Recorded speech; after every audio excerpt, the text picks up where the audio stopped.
Hey, what's going on, bro? It's Coach Key. Welcome to another episode of Real Coaching Podcast, man. Thank you guys so much for tuning in. Today we got a really deep story. Eduardo Clements, Overtown native, Miami native, coming from out of Booker T, former football player, former University of Miami Hurricanes running back. Eduardo, do you got anything else to say before we start? Nah, I'm just ready to get everything started.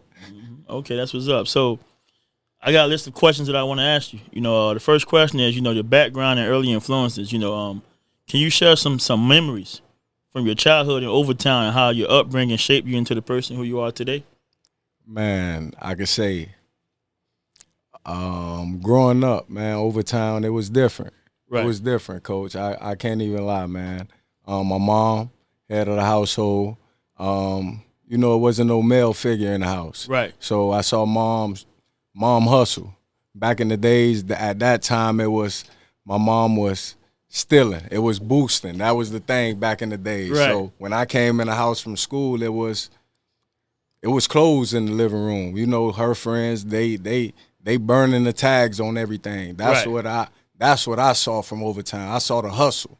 When I walk out the gate, it's my cousins, them on the block, and I'm 5 and 6 years old, and I'm standing with them guys. So it was different. And, now that I'm older, you see certain things and you like, man, I'm glad I got away from this. I'm glad I saw a different part. I'm glad I branched off and, God fell into my godparents' hand, man.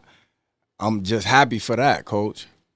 Yeah, right. So, do you think if you didn't fall into your godparents' hand, you wouldn't be where you are today? No.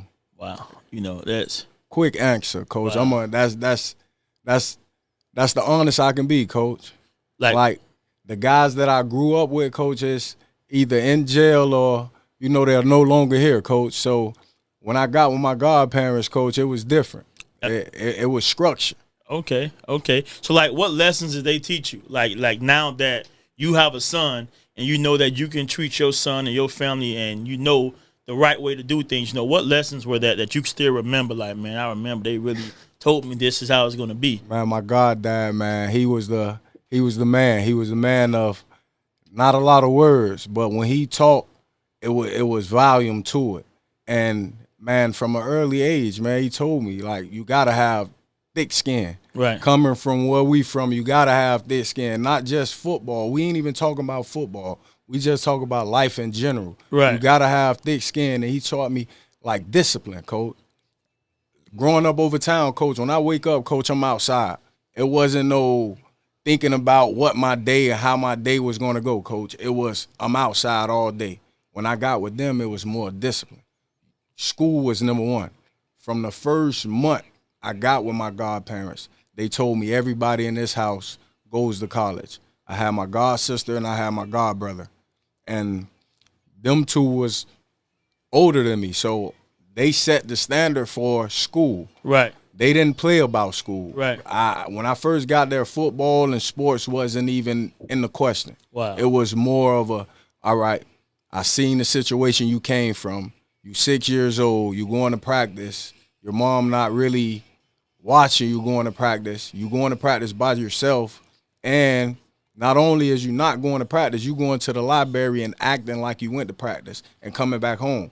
So they saw that and we can't have that. So once my mom went back to jail and she was really doing time, that's when they really stepped in. And from 6 years old, man, they showed me what a family and what structure was really about. Wow. And to this day, are they still a part of your life? Every day. That's Call, what's up, man. text, as a kid, it's always I don't want to fail somebody. Right. And me, that's them two people that I don't want to fail. That's like big, that's man. why I walk a straight line, and that's why I carry myself how I carry myself, Coach. That's big. And a lot of kids, fortunately, didn't have that type of opportunity you had. just to have parents to want to do that for them. Just to have bonus parents, like how your godparents came and, hey, listen, I see you not doing the right thing. So, hey, huge shout out to them, man. That's a big blessing. Yes, sir. So next thing let's talk about is what inspired you to want to play football, though? Like how did you start wanting to play football? How was it growing up in Overtown, and How did you make a name for yourself? My goddad, man. Once I got with him, it was like the first month I got there, it was adjusting from the projects to now a home, like a house. Right. I had my own space. I had my own room. You feel me? So it was different. When I went outside in the neighborhood over town, it was always somebody outside. It was always somebody outside. So now I'm in a house with older people. But were you still staying in Overtown? No. Okay. Once I got living with my godparents, we stayed in North Miami, like 5 minutes away from Central. Like, Okay. so it was different. Now I'm in a house. Now I'm really in a community. Right. So now it's not kids outside. Now I'm just sitting at the house or sitting at the front door just looking through the window, like waiting for somebody to come outside. So it was a difference from the projects to now in the community. So, man, my goddad saw that. He's like, man, he always looking outside. Like, what he looking at? Like, he asking my godmom, like, what is he looking at? So she was like, I don't know. So one day he just came and was like, man, we going to football. We going to play football. So the first year playing football, coach, I was a 6-play guy. 6 plays. I was just happy to be on the team, coach. Right. Happy to be on the team and happy to, after the game, we get our food. After the, just happy to be there. Right. And then, like, the next year, What team was this? there was Gwen Cherry. I Okay. played for Gwen Cherry. Okay. And man, the next year, he asked me, like, oh, you ready to play football? And it was like, yeah, I'm ready to play football. Me thinking as a kid, I'm finna go out there and do the same thing. Like, this the summertime. Like, Right. I'm finna go out there and do the same thing. You know, just sit on the sideline, chill, enjoy my time. Man, he told me I'm not wasting my time this year. This year, I'm not wasting my time. Like, this is time. My goddad used to get up 4:30, be to work by 6 o'clock. He worked for water and sewer. Be there by 6 o'clock, get off at 5:30, come home, bomb. Once he get home, I better be ready for practice. So that was the structure that I'm talking about. Like, you better be ready for practice or you ain't going. That was the type of vibe. So the next year, he like, man, what position you want to play? I said, running back. He like, all right, I'm going to teach you everything about running back. I'm going to teach you everything. Everything. We're going to sit home. We're going to watch games. And from then on, coach, that was like my coach. That was like my coach. He didn't, when I was at practice, he didn't interfere with no coaches. No coaches at all. At any level I played in, coach, he never interfered with coaches. When I got in the car, coach, he let me have it. He let me have it. When I had a bad day, I was going to know. My dad was going to let me know. So that was the only motivation, the only guy that really needed to show me anything about sports, coach. So as in the little league, when did you know, okay, I got this, football is for me? Like, when did you know, like, when did you start seeing some success where you like, well, okay, I can do something? When I was like 10, 110, 125 year. You know, I was getting a name for myself, reaching up to that point. Right. But it was a certain game. We played West Grove. They had a guy. You know, I always played under my age because I was always big. We went off pounds. Right. So I was always younger, but I was heavy. Right. So I played with guys who was 2 years older than me. Uh-huh. So I'm a young guy, but I'm making my name for myself because in the off season, my dad, track, basketball, I played every sport. Right. He made sure I was always busy. That's one thing he always preached when I was young. You're never gonna be just sitting around. When you sit around, that's when stuff happened. That's when your mind started to wander. So he always made sure I was playing sport. So, man, it was just different. It was different, coach. Just him talking to me and the way that he was talking to me at the age. I was 8, 9 years old, and he was always preaching like, I don't want you to play at this level. I want you to play at another level. I want you to play at high school level. And when you get to high school, I want you to play like you in college already. Right. And if you eventually get to the NFL, I want you to play like a Hall of Famer. You feel me? It was always steps to what he was saying. And at that age, it's like, man, what are he talking about? Like, what are you talking about? So, like, what play in Little League were you like, damn, like, you still remember? Like, damn, I played. Like, that was like, I made a play. I was him. Going back to that, we played West Grove. I wasn't supposed to play. Just like I said, school was number one for them. I got in trouble in school. My grades wasn't what it was, but it was picture day at the park. So I had to be there for the picture. Right. So my dad was like, all right, you're going to take the picture, and after that, you just going to watch the game. So back in that time, like, I can literally say the dope boys and the guys who betted on the game, they had an influence on parents and things of that nature. So we sitting up under the tent, and, I took the picture, and now everybody know that I'm not playing. Like, oh, OT not playing, coach. So now the dope boys coming up to my dad like, yo, coach, can he play? He like, nah, he messed up in school. Like, he ain't playing. Like, I ain't got no questions for y'all. Y'all got to talk to his godmom. So my godmom, out of town, he called her. He was like, man, everybody at the park asking, can this man play? They done betted money, this and that, da-da-da, this and that. So my godmom, best friend, like, man, that's a team sport. Punish him at home. Don't do that to the team. Punish him at home. Don't do that to the team. So my goddad was like, man, you can go play, but you're not wearing no gloves. You're not wearing no tape, no nothing, coach. I tell you, coach, on offense and defense, after the game, coach, it was trophies. You get a trophies for the offensive player and the defensive player, coach. The coach said I was the offensive player MVP and the defensive player MVP, coach. That speak volume. And from that day on, I knew, like, man, football is where it's at. Even though I was good at track, basketball, but it was something about football that, man, I like this. I like how this feels. Right. Wow, man. So tell me about your Little League career. What made you choose Booker T for high school? How did that happen?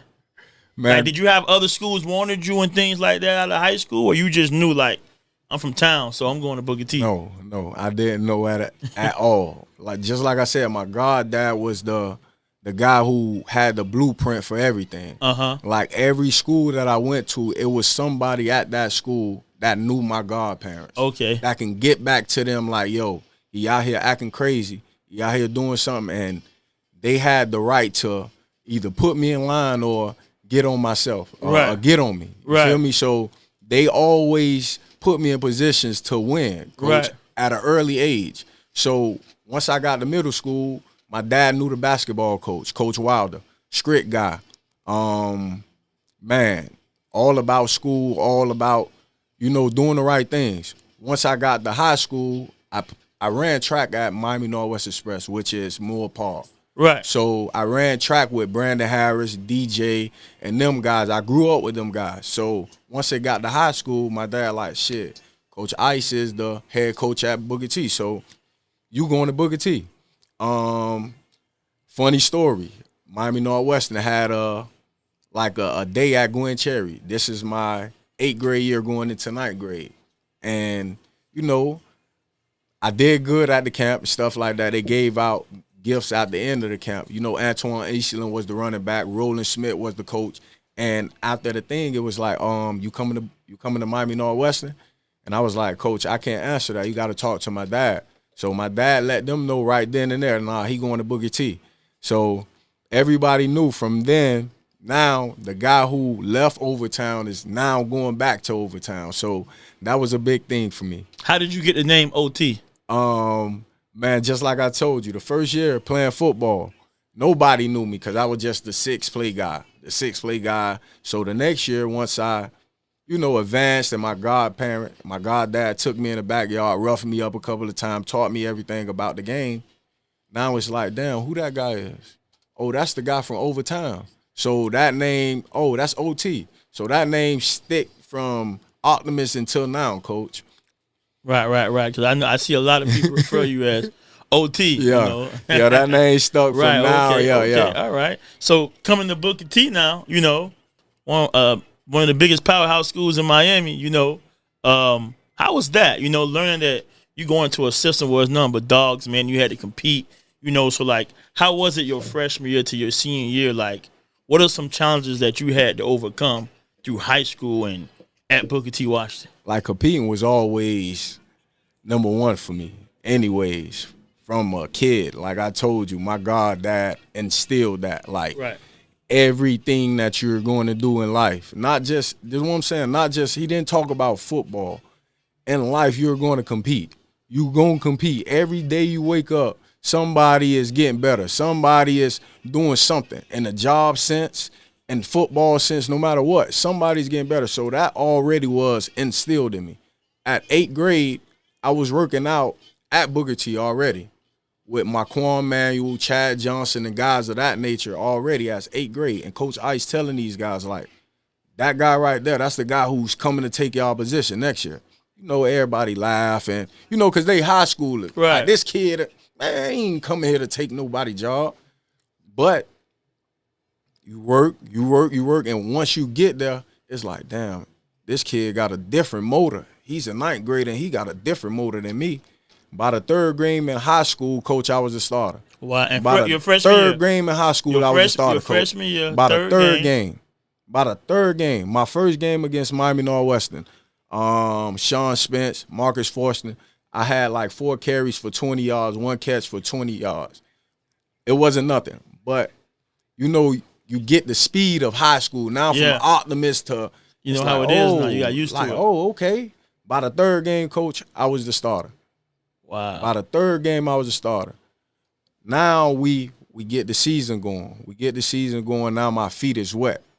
My biggest highlight of my freshman year, state semifinal, we played Robert Marv, who played at Tampa Plant, who was the quarterback at University of Miami. We played them my 9th grade year. Coach, I had 15 carries for 239.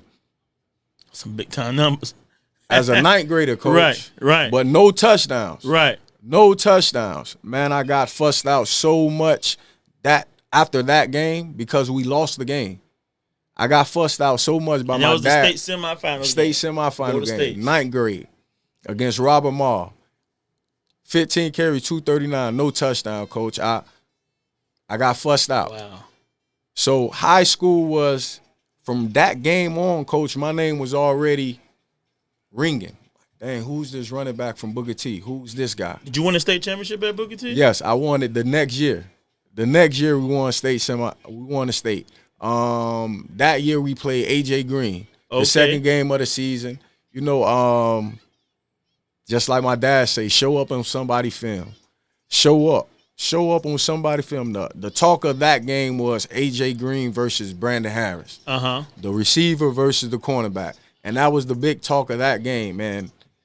By the end of the game, they was talking about me. Like, this sophomore running back, Eduardo Clements, runs for 10 carries for 200 yards, 2 touchdowns. Yeah, so that's what I'm saying. When it comes to high school and when it comes to kids going into certain situations, I always tell parents, it's about opportunity. Putting your kid in a situation where your kid got an opportunity to play. And that's what my goddad did for me all my life. He always put me in an opportunity where I can win and where I can succeed at. That's great, man. That's big time. So finishing up your high school, what do you think was your best high school game? Like something that you like, man, it go down in history at Booker T. I have to say my state my state game, 10th grade year. Okay. I'm a 10th grader. You know, Brandon Harris, them are seniors now. Uh-huh. So, you know, we go into the game. I had a good game, coach. Right. Running, I had rushed for 120, but I had 3 touchdowns. And at the end of that game, I was the state MVP. Wow. As a 10th grader. So now it's like, man, you got everything that you want. You got everything that you want. You got people. You got everybody talking to you. You got mail. But at that time, you wasn't able to get a verbal commit until your junior year, September 1st. So, you know, everybody sending you questionnaires, sending things, and, you know, I'm signing them. And my God, Dad, like, man, yo, like, this is big. Like, I'm not understanding what's going on, but he like, man, this is big. Like, you need to start figuring out who your top 5 is and what school you want to go to. So just like I told you, school was always big. He said, pick 5 schools and tell me what their GPA is to get in there and what the SAT and ACT score is. Like, forget football. can we get in this school with our grades right now? Wow. Like, I was always a decent student. Like, they didn't play about that. School, you're going to learn what's going on. When it came to ACT and SAT, yeah, we had prep at the school, but they had me in tutoring. They had me in real tutoring, coach. Man, they set you up good, man. And that's what I'm saying. Like, and I see how a real village can help a kid now that I'm older and now that I'm a coach. I see how one person or two people can influence a kid, coach. Nah, that's real, man. You know, that's deep. That's big time, man. I feel like everybody need to, you know, speak the same language as you as coaches, man, you know, and man, that's you. So tell me this. So what made you pick the University of Miami?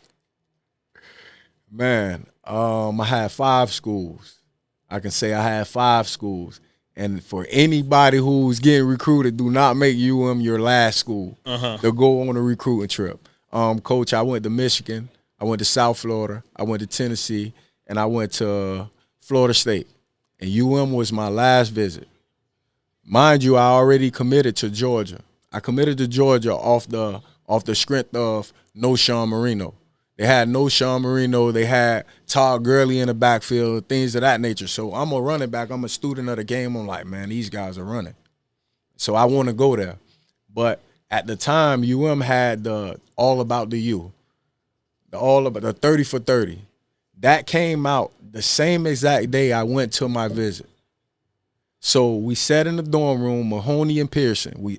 Everybody, Tommy Streeter, everybody, we sat there. We watched that. Coach, we watched that. We watched the old Damn, boy, that's different. We trying to do that, Coach. And it was like, man, I'm trying to be a part of that. Then it's the nightlife. They took me out, Coach. We went to Club Dream. Coach. And, man, I had fun, Coach. I'm telling you, we went to Club Dream, and it was like, man, I'm committed. I'm coming, Coach. I'm coming to the University of Miami just because of the history, the running backs that was already there. You know, So who was there when you was there? Like who was like you was getting ready to beat up, but they the older guy, they the big brother. When I was coming in, you had Greg Cooper and Damon Berry. Okay. And then you had Mike James and Lamar Miller up under them. Okay. So that was when I got there, Greg was on his senior year. Okay. Greg came back because he got hurt in the bowl game. He messed up his knee, so Greg came back. So Damon Berry was the feature back, and Lamar and Mike, and then it was me and Storm Johnson. So, man, it was different, Coach. When you talk about competing. You had backs, man. You had real backs. When you talk about competing, Coach. Can't run away from that. And that's what the type of guy I was. Like, from a kid, Coach, I'm going to compete. I don't care what you got going on. I don't care what your game is. I don't care how good you are. And sometimes I think that was my downfall because you want to compete, but you ain't put yourself in the best situation for you to win at that moment.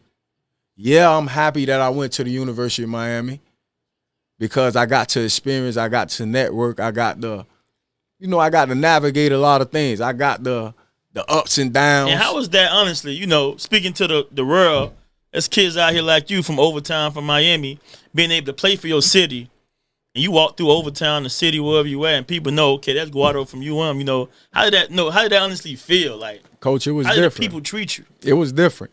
I can literally say it was different, Coach. Any club, any place that I wanted to be in, Coach, I could go free access. It's, we going to Club Dream? All right, we know somebody at Club Dream. All right, we partying with Andre Johnson. We partying with guys of stature, like NFL guys. Like, come on, y'all boys come in just because of the family and just because you go to the University of Miami. I know you know what it takes to wear that green and orange. I know you know what it takes to run them 16 110s, Coach. The deal with Coach Swayze. I know you know what it takes. So, come on, let's celebrate. That's how it was when I got to the University of Miami, Coach. Wow, that's big time, man. You know, that's big time. That's huge. So, what are some challenges that you think that you had to go through at the University of Miami that you overcame and it made you a better man now in the real world outside of college? Coach, football is a day-to-day game. Football is day-to-day, meaning one day they love you and one day they don't, Coach. One day I was on the top, Coach. Right. Once I walked across the stage and your name wasn't called on draft day, Coach, things started to change, Hey, Coach. I'm glad that you speaking to the kids right now so they can know how it is. Yeah, life Coach. outside of football. Coach, You can finish, my bad. it's different. Things started to change. Now the calls that you was getting while you was in college, making sure everybody was good, making sure, all right, they know he get a game check every Saturday. So I know he got some extra bread. So, Coach, can you such and such? Can you make sure I'm good? But after that, you walk across the stage and you don't get that call. It's like them calls that you was getting to hang out, you ain't getting no more, Coach. Right. You ain't getting no more. So that's one thing I learned about football, and that's some things I carry with me every day, Coach. Man, Coach, no matter how good or how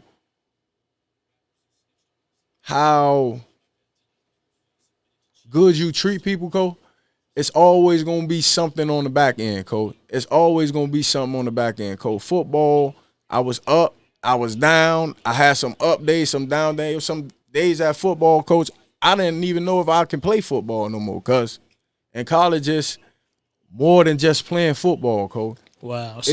So like, what advice would you give your younger self? Like, if you had to do this all over again, or we speaking to the world right now, you got kids, another Eduardo Clements, a stud coming out from the inner cities, big time high school player, got all these big time Power 5 schools want them.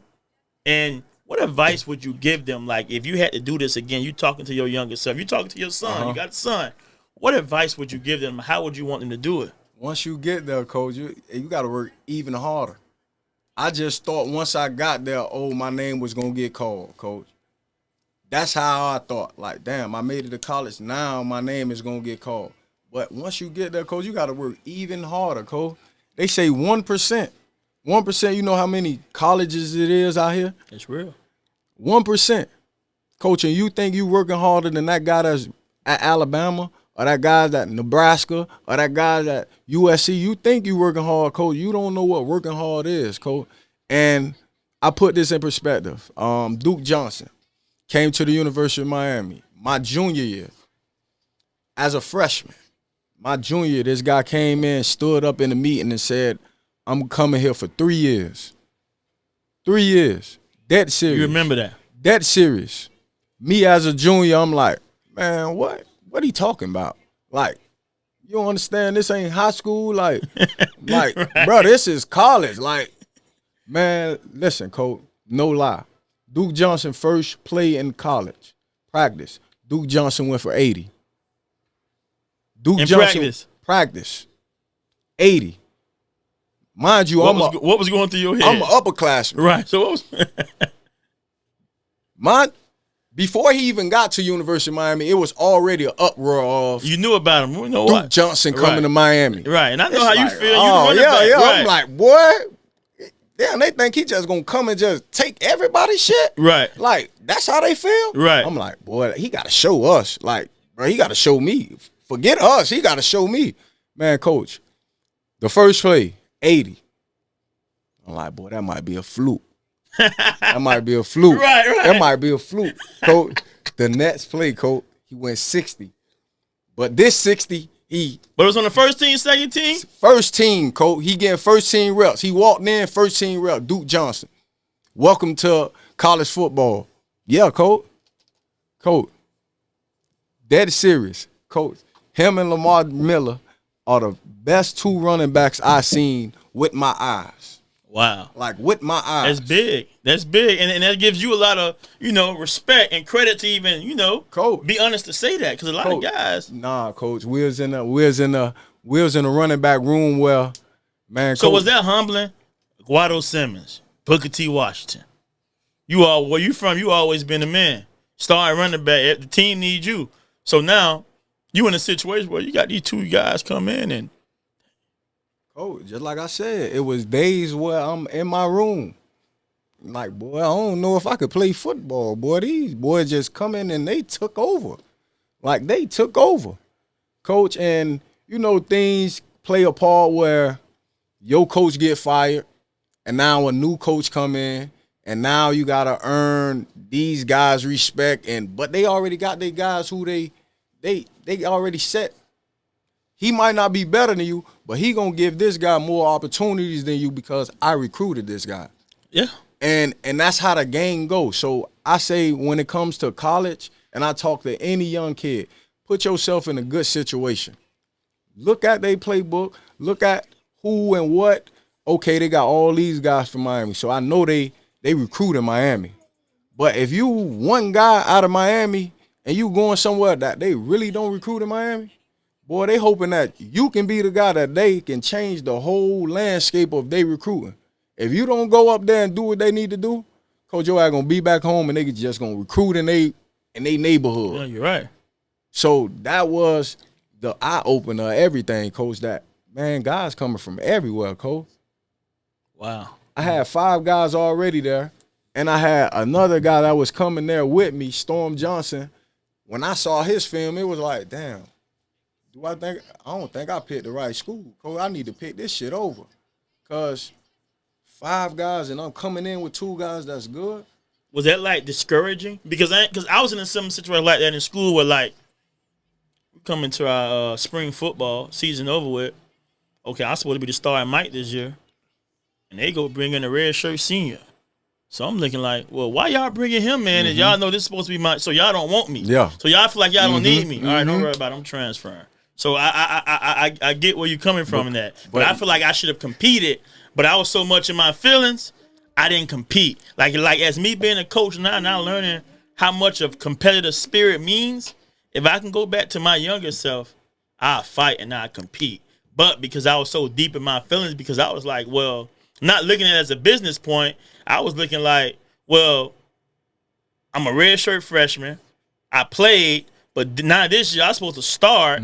But because all the other senior linebackers, they gone, and y'all go recruit a red shirt senior to come in for 1 year only? Yeah. Nah, bro. I feel like y'all don't support me. It's a business. Y'all don't want me here. It's a business. And when we in the moment at that age, it's like we don't understand it. But when we look back 10 years from now, it's like, damn, if I would have did this, if I would have did that. Just like I said, when I got there, Coach, I was so content with just being there, Coach. Right. I was just content with being there. Like Duke Johnson, for example. Duke Johnson, I was his mentor when Duke Johnson came in. Mind you, I say we used to go out, things of that nature. Man, when we used to go out, I used to ask Duke, like, yo, you coming out? Nah, I ain't coming out. The second time, Duke, you coming out? Nah, I ain't coming out. So once it get to that, it's like, man, I ain't even asking. Duke rather sit at the house, play his game, go to practice. Coach, he was focused. So he was really like that. He was focused. So he really was different. Yeah, Coach, it was a different mindset. The guys that was in my running back room that made it, Coach, they did the extra stuff. Lamar Miller, he did the extra stuff, Coach. I just thought me just being there was going to get me to the NFL. Me being at the University of Miami was going to get me to the NFL. Coach, Coach, you got to work, Coach. You got to work. And that's why I look at certain people and say, man, he going to make it because he got the extra. He want to do extra, Coach. Wow. Extra. That's big, man, for the people because some kids don't know that. Now you letting people know, like, you got to work. Yeah. Just because you got to the top, you can't just stop because you're to the top. Coach. And when you get to the top, Coach, you can't just want to you got to want to be the best at it, Coach. Like, you got to be wanting to be the best at it. Duke Johnson came in the building wanting to be the best running back to leave University of Miami, Coach. I saw it from day one, Coach. And he did that, Coach. Even like working out in the weight room, Coach, when the running backs work out together. Coach. Did you tell a difference? Coach. He was different, Coach. His mindset, Coach. I came here for one thing and one thing only, Coach, and that's to go to the league. Coach, he didn't cut no corners. Most people, when I get there, I feel like, I can vibe this day. I can chill this day. I ain't going to work out. Coach. When you get in college, Coach, ain't nobody telling you got to go or you gotta go to class. Nobody there. Your mama ain't there. Your daddy ain't there, coach. You can pick and choose when you want it, coach. He there, and when he there, he working, coach. And you saw it. Me as an older even guy, working out during the season. You know, you still got to live during the season, but some people don't take it serious. coach. But really getting Him it in. and Mike James. Me and Mike James talked to the day, coach. Mike James was a work horse. Did he make it to the league? Yes. Okay. Played for Tampa Bay. 220, coach. Run like a 220, 4-4, and he gonna kill you, coach.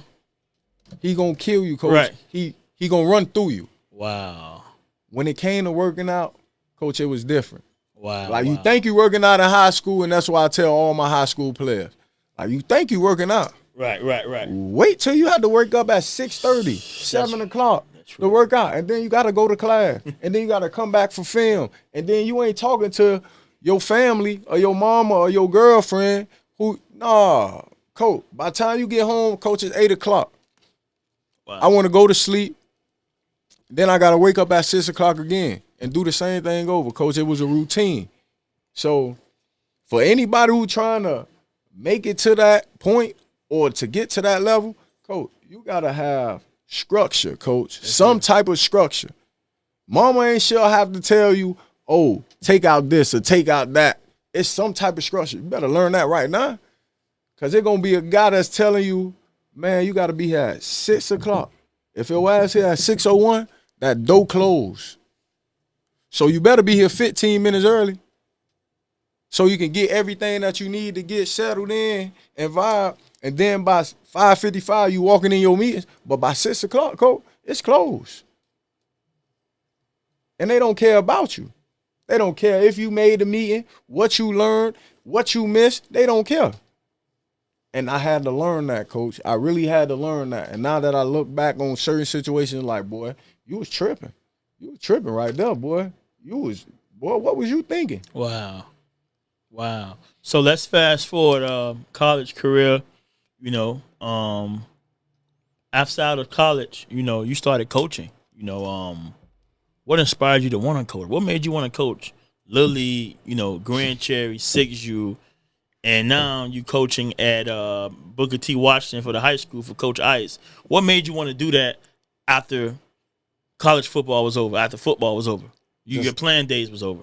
Just like you saying, you know, when most people don't make it, they mope and they sit at the house and, you know, things just go through their mind, coach, and they can't get it right. Just like I said, go back to talking to my godmom and my goddad. Like, I had that support system once I got out of the league. Like, man, dog, what you doing? Like, it ain't over. Like, your story ain't over because you ain't playing football. Like, what are you doing? Like, you went to school, you got a degree, use it. Like, you like coaching, go coach. So, he told me Jackson had just got a new head coach, Earl Little. Like, man, Earl Little played for University of Miami, this and that. So I'm like, man, he like, go out there and ask him for a job. I guarantee you he give you a job. So I went out there the next day.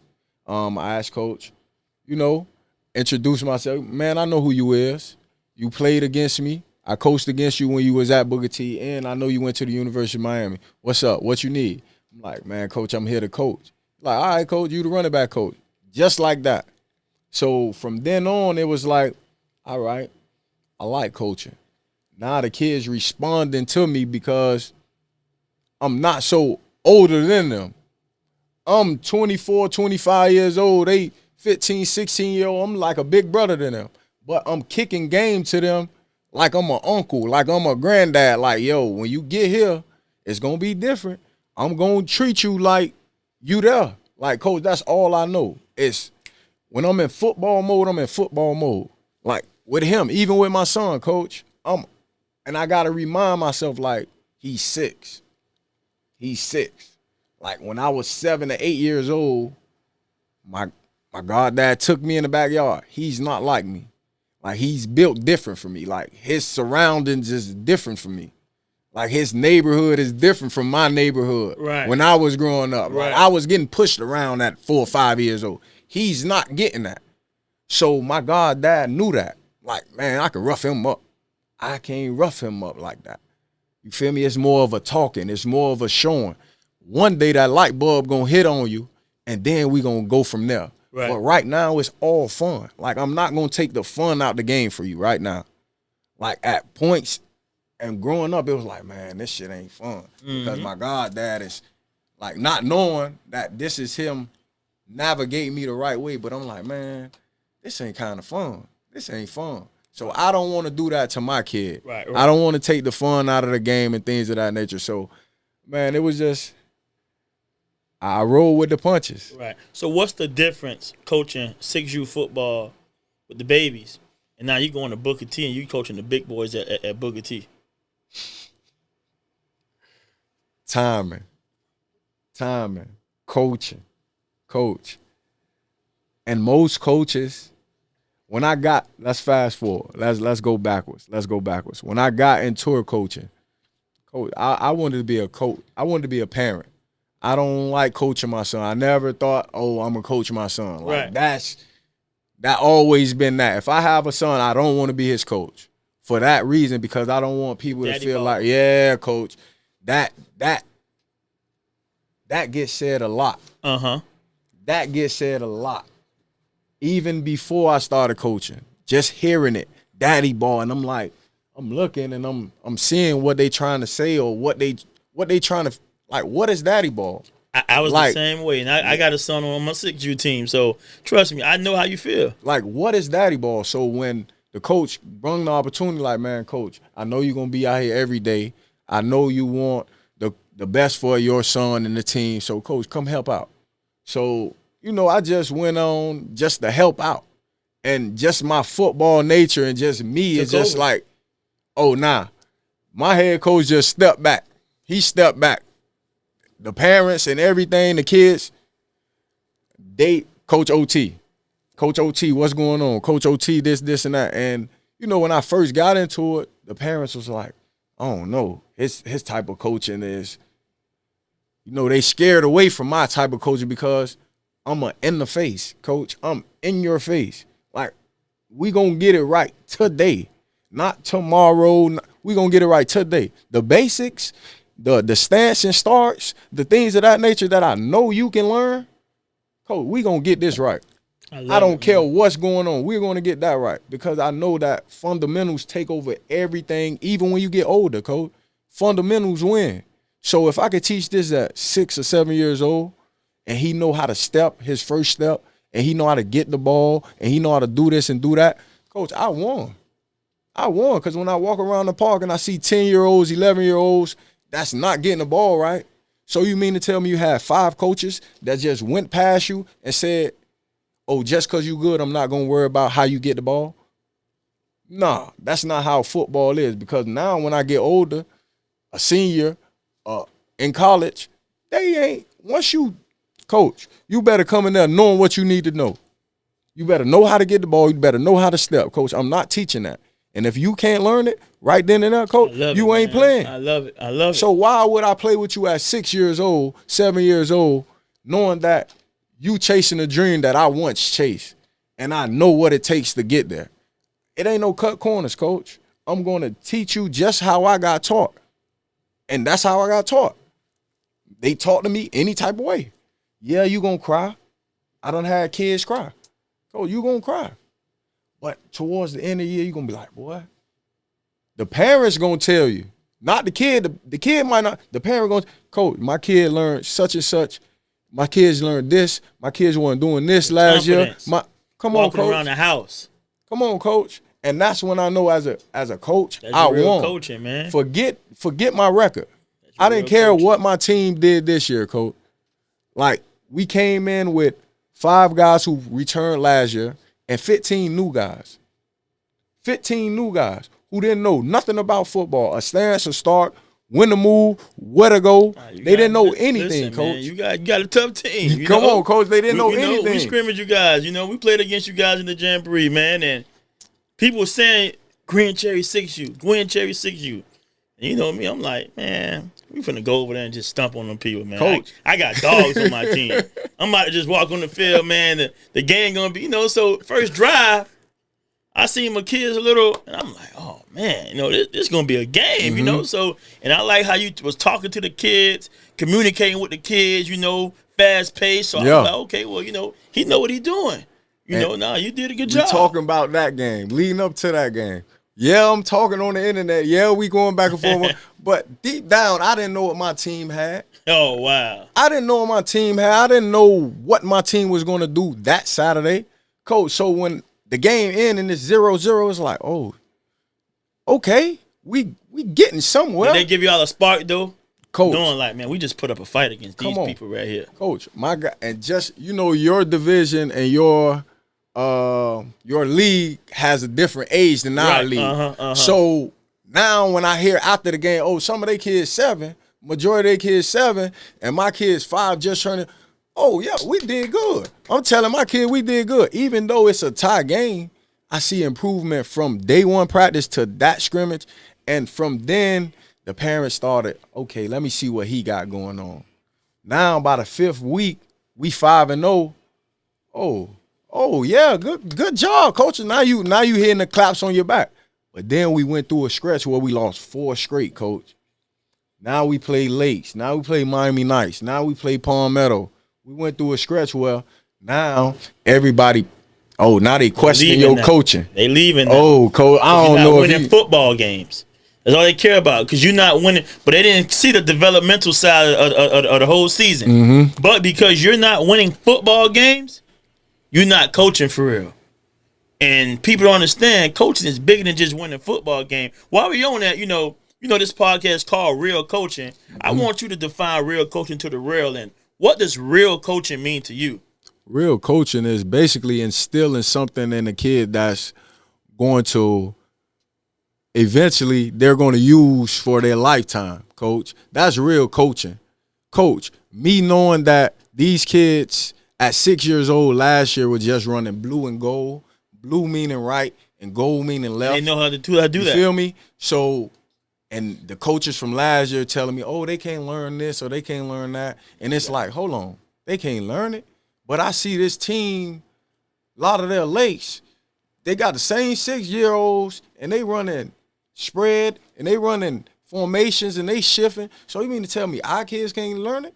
No, our kids can't learn it because we're not taking the time to teach it. Yes. Or we trying to teach them something that we don't even know what it is.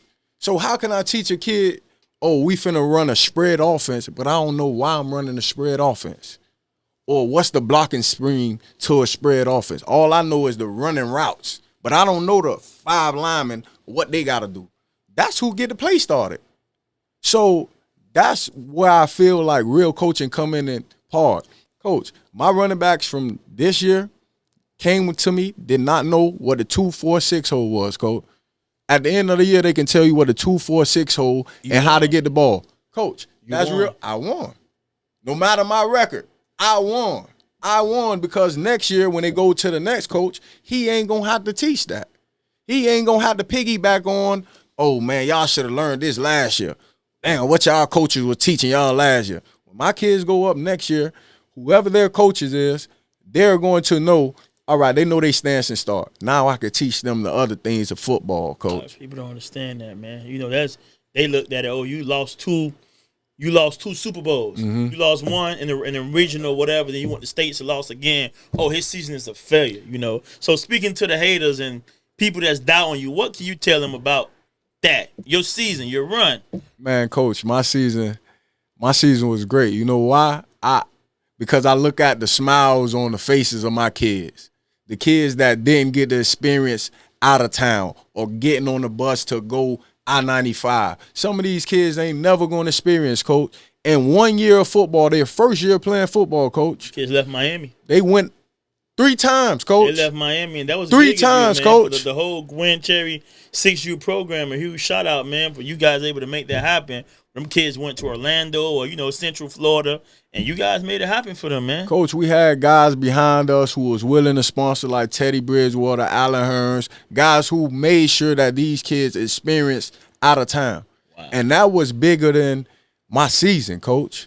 Like I didn't care about I didn't care about winning. Yeah, as a coach, as a player, as a guy who compete, yeah, that's the end goal, to win. Like nobody going into a season thinking, oh man, I'm just going out here to play. Like if you just going out there to play, you might as well don't show up. Right. Coach, every game we went out there to play, and every game my kids got better. Right. So I won. So yeah, we lost to a team that's been together for 3 or 4 years. We got a team that was not assembled. Coach, we got a team that came to Gwen Cherry, signed up, paid their $100, and was hoping that they had good coaches. Right. No, I agree. I was in a similar situation. Man, my situation was big time, so this was my first year coaching 6U, Little League football. I usually coach the older kids, but I have a son that was 6. And my son was at another team. The league changed, and I had to find a part to take my son. So I took him to KBG, and I was able to get a bunch of kids to come around with me, a bunch of people. I was able to build a program in 1 year. I built that program, and like you say, all these other teams, they've been having since 5U, whatever. I built my team in 1 year, in 6 months, started working out, posting them, promoting them, getting parents that want to be involved into the system. Man, my first year, I was the only team for that part to ever go 10-0 before. KBG used to always be getting blowed out, and everybody knows about K-Land and this and that. So people really didn't like, oh, that's K-Land. Oh, that's KBG. Oh, y'all ain't got nothing. Y'all, you know what I'm saying? Man, I went and got all them dogs. Speaking of that, Coach, when we talk about our little scrimmage, it was like, Kendall Boys Club? Like, what? Kendall Boy? I never lost to no team from down south. Right. But Kendall Boys Club? Like, where they come from? And then now that, before the game, we didn't really know each other. Right, we got to know each other during the game, and after the game, and, we start talking. And, I'm a guy I observe. I like to observe. I like to look. I like to see what's up. So, all right, we lost, we tied, but now as the season going, I see, all right, now I see why he's saying real coaching. At first, but a lot of people thought that though. So when I was saying real coaching, people was thinking that I was better than other people. But that's not me. When I say real coaching, it's not about me saying that I'm better than you or you ain't no real coach. I'm just letting you know what's going on with the kids. The foundation and what we do to motivate other people to want to be a real coach. But now you can finish what you're saying. And that's what I saw, Coach. I really saw from that scrimmage to your season. Just like you say, you had the same. Yeah, we went to the playoffs and we didn't win, but at the end of the season, I saw growth in my kids.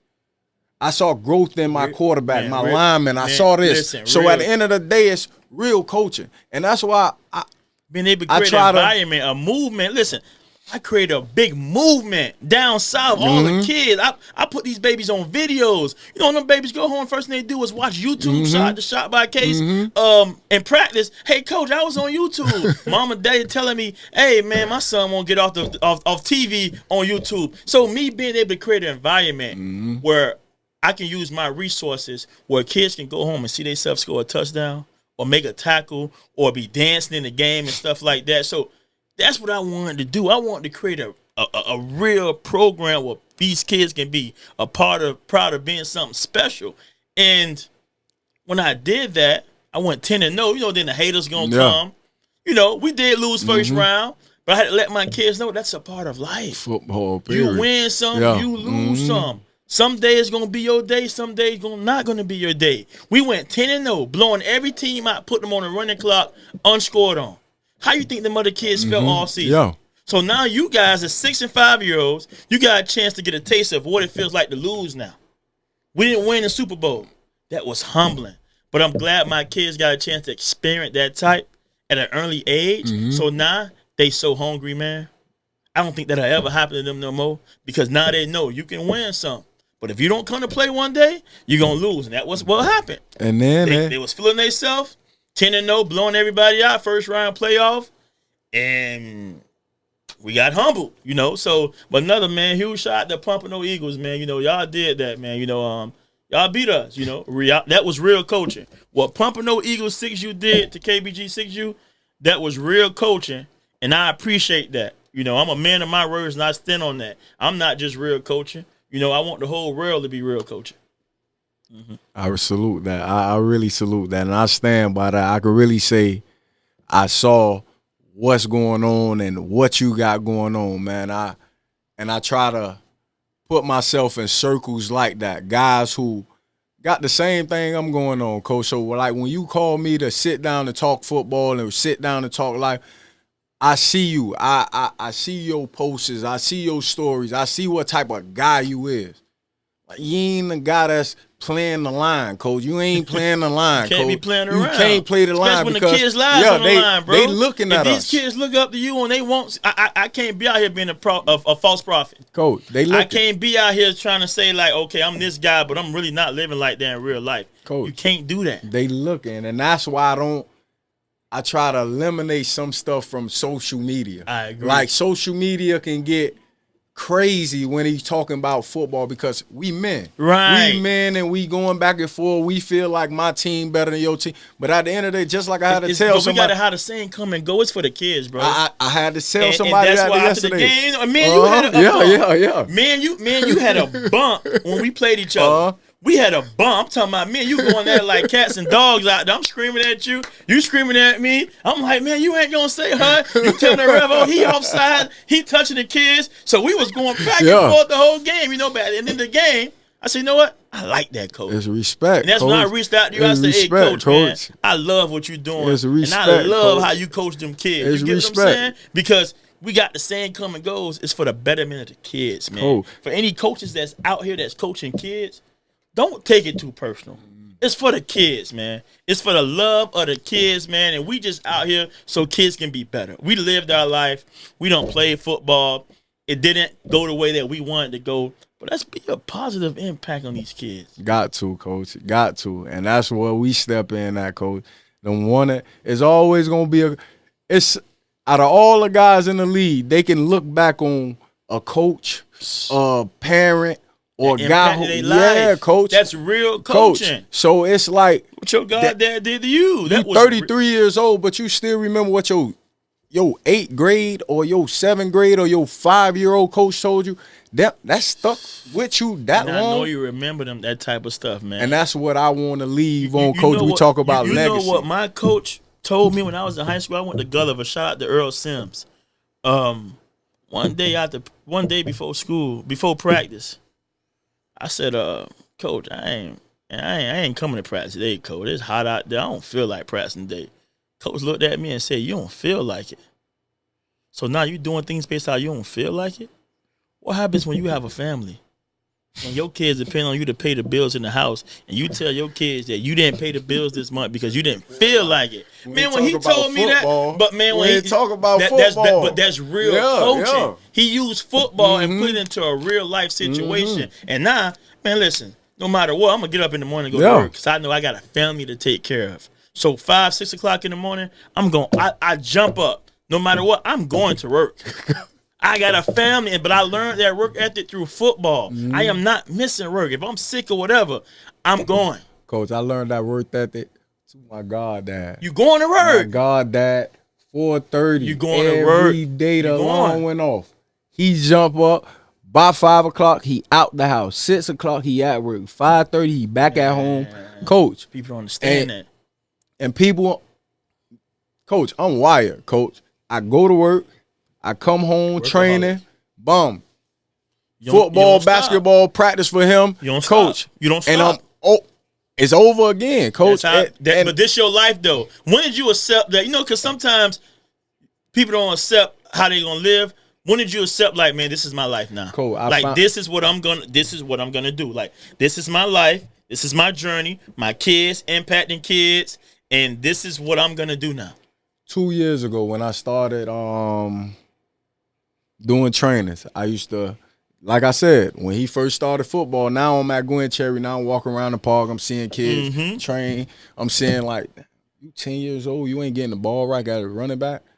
So I like, all right, let me, I can't impact every kid I can't be at every kid practice. So let me do a training. I started doing free training at MLK, Coach, every Sunday. Free training. First session, like 5 kids. The next session, like 8 kids. You know, it started getting bigger. Wow. So now the parents who been with me from day one, like, Coach, when you gonna start doing one-on-ones? When you gonna start doing one-on-ones? When you gonna start doing this and doing that? All right. So I know what type of community I'm dealing with. I know all right, So I ain't gonna whack y'all across the head. You know the finances. So here it go. 4 sections for 120. 4 sections for 120. Put this in perspective. People not gonna support you though. But put just this because it's you. But put this in perspective. 120. Every week you go buy your kid the new Jordans. That's $100. 2 weeks, them Jordans dirty, and some new Jordans came out. Boom. You get 4 sessions for 120. Boom. Whatever he learns from session 1 to 4, Coach, I guarantee you he's going to use for the next 2 or 3 years of his life, Coach.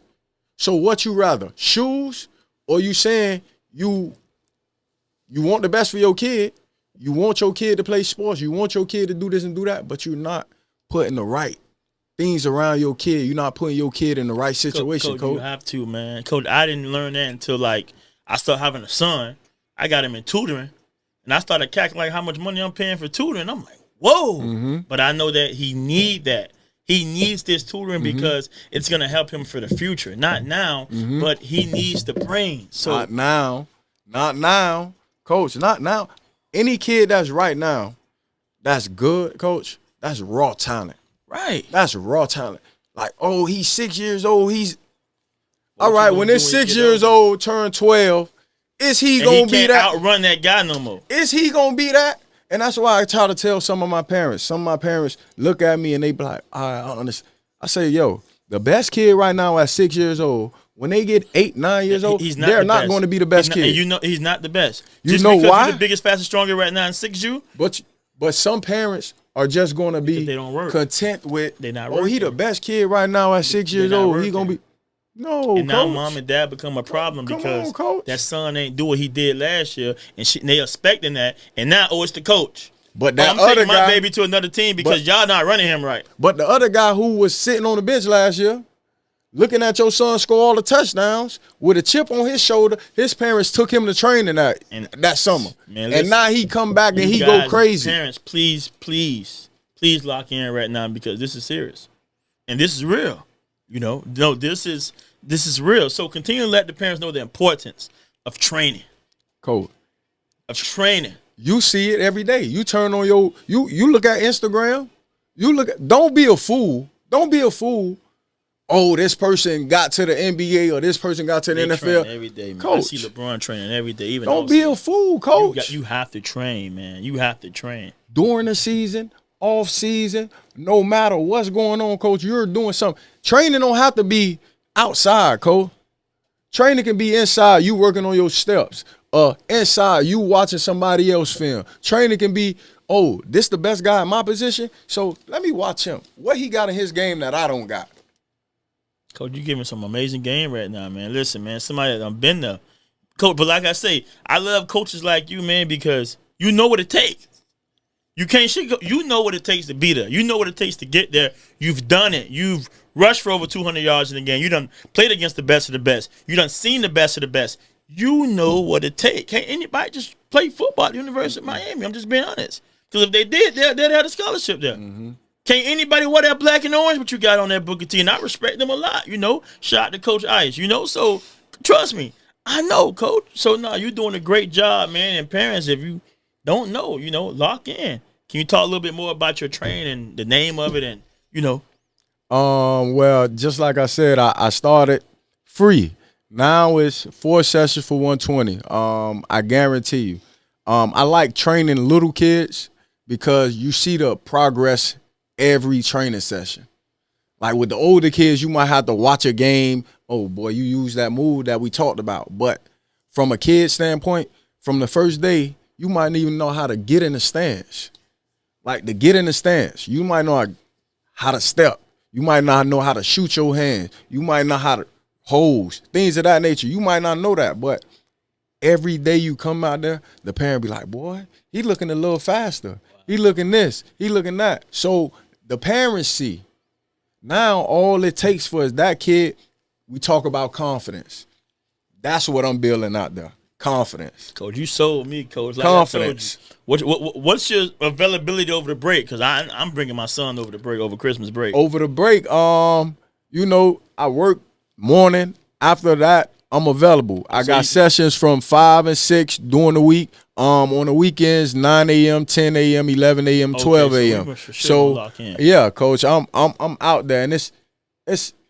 I mean, people can talk about it's money out here for training and stuff, but Coach, I'm more so in it for the kids. And you Coach. care, and guys, and I'm letting you know this is a guy that cares about the kids, and I'm a coach, and I train as well.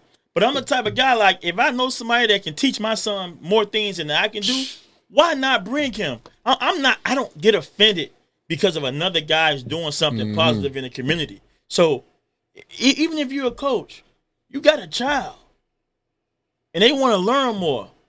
They want to learn more in a specific position, running back, agility, speed and agility. Bring them to Eduardo Clements. I promise you, man, you will see real improvement. So yeah, Coach. Let's talk about last thing I want to talk about, man. How was it coaching with Coach Ice? Let's talk about that. Coaching that Booker T with Coach Ice. Again, shout out to Coach Ice, baby. What are some things you learned from that guy? Because I even tried to get you to come coach with me, and you told me, hey, Coach, listen, I'm not leaving Ice. Man, I done tried to say, hey, man, we'll pay you more money over here. I'm not leaving Ice. Coach, when you doing something you love, Coach, and this guy showed me so much, Coach. Like, life. Football, football, but life, man. The way he go about his life and his day. So he Coach, really stand on that. He on a routine, Coach. The stories that he told us growing up over town, being a mango man, hustling and stuff like that. Coach, he's really living like that, Coach. So me as a guy growing up, and I'm hearing these stories before a game, like, boy, my name is in the pavement over town, bro. You go on 12th Street, 13th Street, my name, and it's like, boy, like, who is this guy? But the way he talk and the way he knows football, Coach, you're ready to run through a wall for this guy, Coach. So now that I get the opportunity to coach up under him and really sit back and really watch him, now that I'm older, it's like, man, he's different. Coach, he know how to coach with the generations, Coach. When I was in school, it was in your face. Now, I fuss with him. We get it. Mind you, now I'm you being older. Like, Coach, you don't talk to him how you did us. Now I'm older. Now I can joke with him. Now I can play with him like, damn, Coach, well, we'd have did that. We'll be in trouble. We'll be doing this. He like, man, OT, it's a different way to get to the kids now. It's different generation. We can't do that. Because now, how you may respond, he not going to respond like that, Coach. No, he's privileged, Coach. He think everything handed to him. So when he hears somebody fussing at him, he going to shut down. Coach, body language. And they don't believe that. Like, that's something I try to tell. Y'all don't. Body language is everything. Like, how you going about your day or how you going about your moments in the game. When I drop a ball and my body language is, Coach, you're going to drop another ball, Coach. Because, yeah, I agree. You're going to drop another ball, Coach, because you're thinking about that. Football, things happen. People get bombed, you fumble, you miss a block. What you going to do in the next play?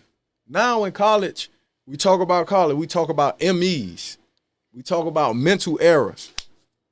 I mess up one play, I mess up another play. That's 3 MEs. Now I only got 10 plays. If I got 10 plays in the game and I got 3 MEs, Coach, the next time you play, Coach, you might get 5 plays. Wow. Because you're messing up on simple things. Picking up a block, your stance, your start.